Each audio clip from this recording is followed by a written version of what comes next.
আসসালামু আলাইকুম।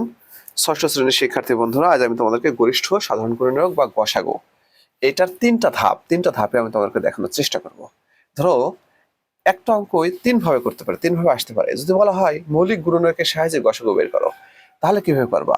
দেখো, একটা অঙ্ক তোমাদেরকে দিচ্ছি 28, 48, 72। আমরা লিখবো 28 এর গুণনীয়ক, তাই না?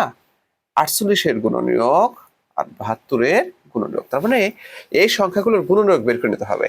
তাহলে 28 এর গুণনীয়ক কত? দেখো, 1, 2, 4, 7, 14, 28, তাই না? গুণনীয়ক হচ্ছে যে সংখ্যাগুলো 28 কে ভাগ করতে পারে তারা হলো ওই সংখ্যার গুণনীয়ক। তাহলে 48 এর গুণনীয়ক দেখো, 1, 2, 3, 4, 6, 8, 12, 16, 24, 48। ঠিক আছে, এবার 72 এর গুণনীয়ক দেখো, 1, 2, 3, 4, 6, 8, 9, তারপর হলো 12, 18, 24, 36, 72। এখন দেখো, এই গুণনীয়কগুলোর মধ্যে সাধারণ গুণনীয়ক কোনগুলো? সাধারণ গুণনীয়ক কি?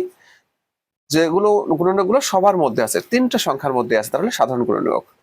দেখো আর কি আছে আমাদের, দেখো 4 সাধারণ গুণনীয়ক, তারপরে 4 সাধারণ গুণনীয়ক, তাই না?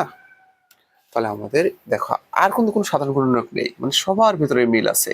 তো লিখতে পারি অতএব 28, 48, 72 এর সাধারণ গুণনীয়ক কত? 1, 2, 4।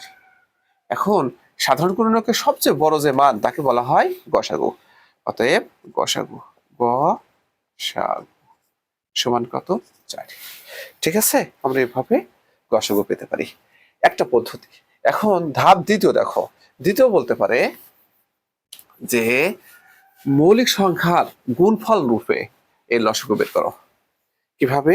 মৌলিক সংখ্যার গুণফল রূপে। তাহলে কি করবো আমরা? দেখো, এই যে 28 আছে না, এটার উৎপাদক বের করো। দেখো তো কত হয়, 2 গেলে কত হয়? 14, তাই না? 2 যদি ভাগফল দেই 14 হয়। দেখো 2 কত হবে আমাদের? 7, তাই না? অতএব আমরা লিখতে পারি 28 সমান 2 গুণ 2 গুণ 7। ওকে, এবার আমরা 48 এর উৎপাদক বের করে দেখি। দেখো 48, 2 গেলে কত হয়? 24, 2 গেলে 12, 2, 6, 2 কত হয়? 3 হয় উৎপাদক, তাই না?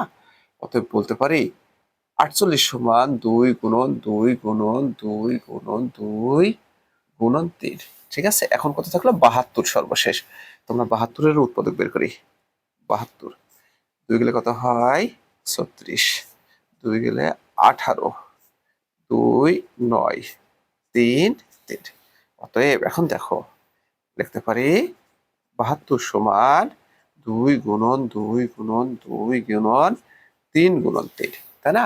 এই যে উৎপাদকগুলো পেয়েছি, হ্যাঁ, 28 এর উৎপাদক, 48 এর উৎপাদক এবং 72 উৎপাদক। এখন দেখো গসাগু,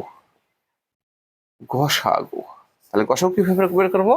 এই উৎপাদকগুলোর ভিতর থেকে যে উৎপাদকগুলো কমন থাকবে, অর্থাৎ সব জায়গায় থাকবে, শুধু সেইগুলো এখানে আসবে। দেখো এখানে এই 2 আসে, এখানে এই 2টা মিলছে, এখানে 2টা মিলছে, দেখো এই 2 আসবে, হ্যাঁ, গুণন এখানে এই 2টা, এই 2 আর এই 2 গুণন 2। দেখো তো আর কোনটা কি সাধারণ হয়, কমন হয়? সব জায়গায় আছে, হ্যাঁ, 2 জায়গায় আছে কিন্তু 3 জায়গা নেই, 3 জায়গায় থাকতে হবে। তাহলে এটাই হলো তার গসাগু। অতএব 2 গুণ 2 সমান 4। ঠিক আছে, এটা একটা পদ্ধতি।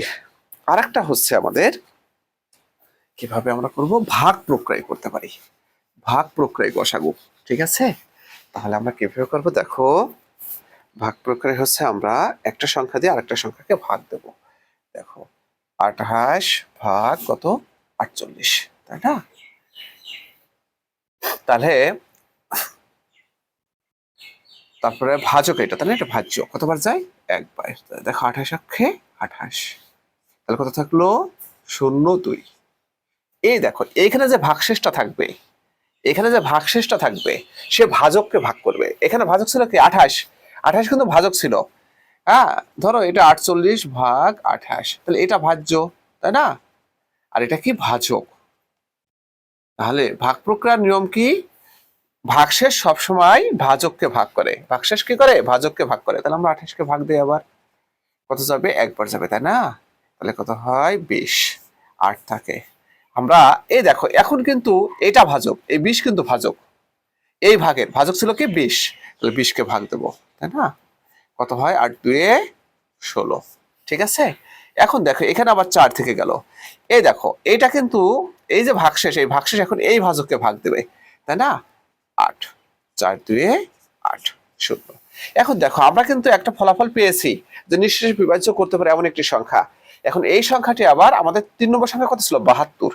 এই 4 আবার কাকে ভাগ দেবে? 72 কে ভাগ দেবে, তাই না? দেখো 4 একে 4, 3 2, তাহলে 3 4 না 4 8 32, 4 8 32। এই দেখো নিঃশেষে ভাগ করতে পারছে। তাহলে আমরা বলতে পারি এই 4ই হচ্ছে আমাদের নির্ণয় গসাগু। অতএব গসাগু, গসাগু কত? 4। ফ্রেন্ডস, আমরা 3টা পদ্ধতিতে গসাগু শিখলাম। প্রথমে আমরা শিখেছি গুণনীয়কের মাধ্যমে গসাগু, তারপর শিখেছি মৌলিক সংখ্যার গুণফল রূপে গসাগু, তারপর আমরা ভাগ প্রক্রিয়ায় গসাগু দেখছি। তো সবাইকে অসংখ্য ধন্যবাদ।